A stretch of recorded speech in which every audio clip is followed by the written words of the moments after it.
Okay, in this podcast we're going to take a look at how to determine the relative strengths of acids. And these are examples of what could be multiple choice questions where you're given a list and you're asked to determine which one would be the strongest.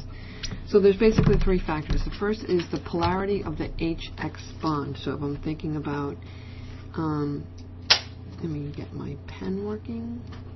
And I'm thinking about comparing, let's say, HCl versus HO.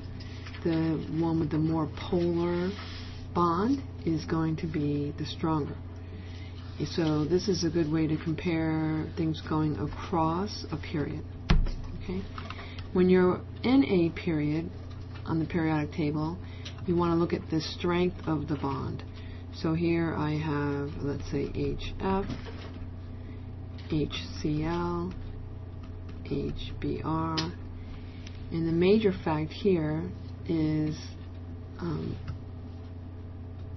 it's the strength of the bond. And as the strength of the bond decreases, the strength of the acid increases. So you would have predicted based on this that HF would be the strongest acid, and in fact it's not. It's a weak acid. And that's because this bond is so strong that the H does not come off of the F. So in this case, as we go down the table, we are increasing the strength of the acid. Okay, so if you're looking across the group, you want to look at electronegativity. If you're looking if you're looking across a period, you want to look at electronegativity. You also want to look at electronegativity, but in the opposite way, if you're going down a group. And it's also dependent on how stable the conjugate base is. Okay, so across, as I go across, I'm increasing in strength.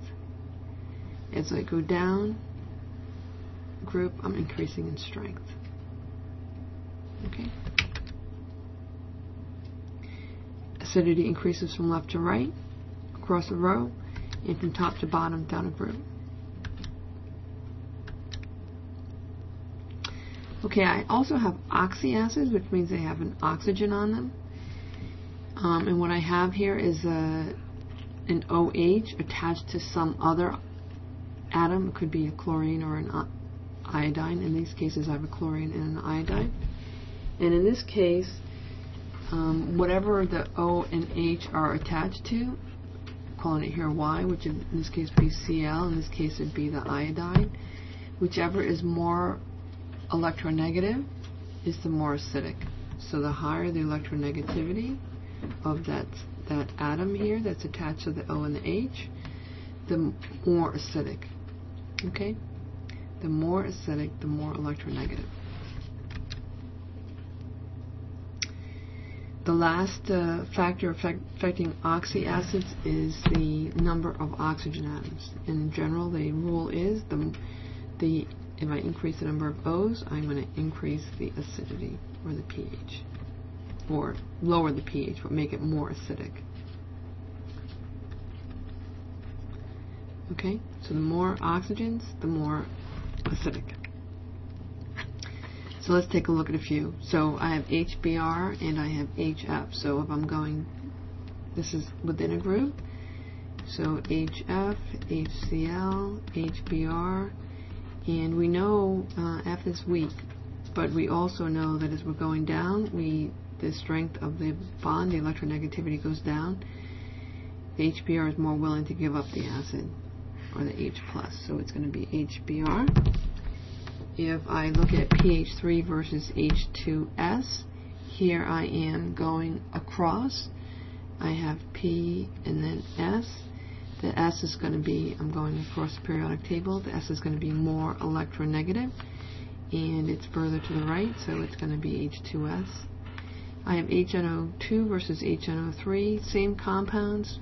This has more oxygens, so the nitric is going to be, in the case of H2SO3 and H2SeO3, same number of hydrogens and oxygens, so in this case sulfur is more electronegative, so this is going to be more acidic.